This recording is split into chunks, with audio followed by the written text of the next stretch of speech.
Start the PCC software, and OK the warning pop-up. To acknowledge you are aware of the risks of working on a fire alarm system.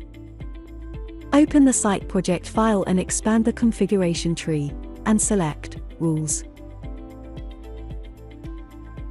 The Rules screen will list all the rules programmed in the panel, and show the number of input flags and output actions of each rule. There are options to remove a rule and copy a rule. To configure a rule, you can either click the Configure button or double-click the rule.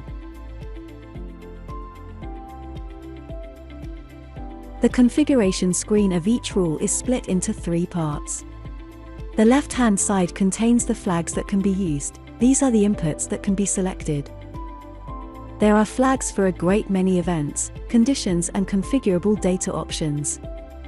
The general flags contains all the panel event flags that can be used. The devices will list all the loop devices and all their flags.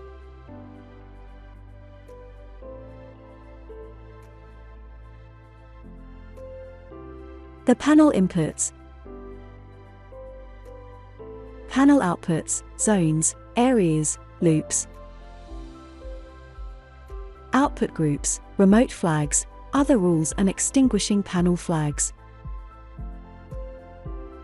The right-hand side of the screen contains all the actions for the panel. If you have a network of panels, you can select the action to occur on another panel, or all of the panels on the network. There is then a similar layout to the flags. You can select an action on the panel using the general flags. Individual devices. You may have a requirement to activate or disable a loop device or output, for example.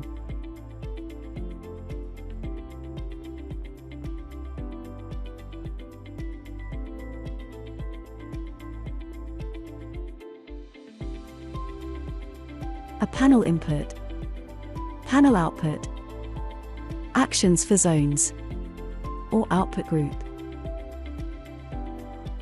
The center section of the screen contains the rule programming. There is a field for the description of the rule, an option to delay the action once the flags are active, an option to make the rule latched, meaning it requires a panel reset to cancel, or unlatched, which means the rule will follow the input flag, provided that the input flag is itself unlatching, such as a technical op mode, and an option to link the input flags in an AND grouping, so all the flags are required before the action will be activated, or set the option to be OR, so any input flag in the list will trigger the action. For an example, let us program a single detector to activate all the sounders in output group 1.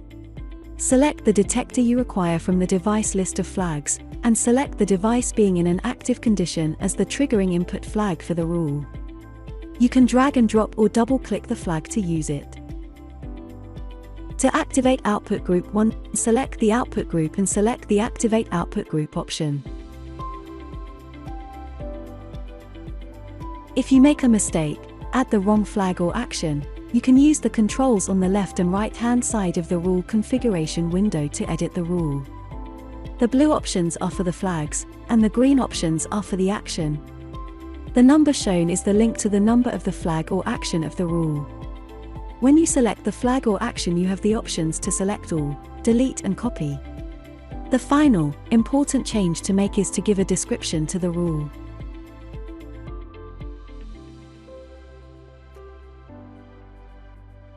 A common rule used is to control a disablement of a zone using a key switch. In this example, we have used the flag of the active state of an input, which has been set as a technical alarm unlatched, and the action of disable zone 1. Ensure that the rule is set as unlatched so that the action will follow the key switch operation.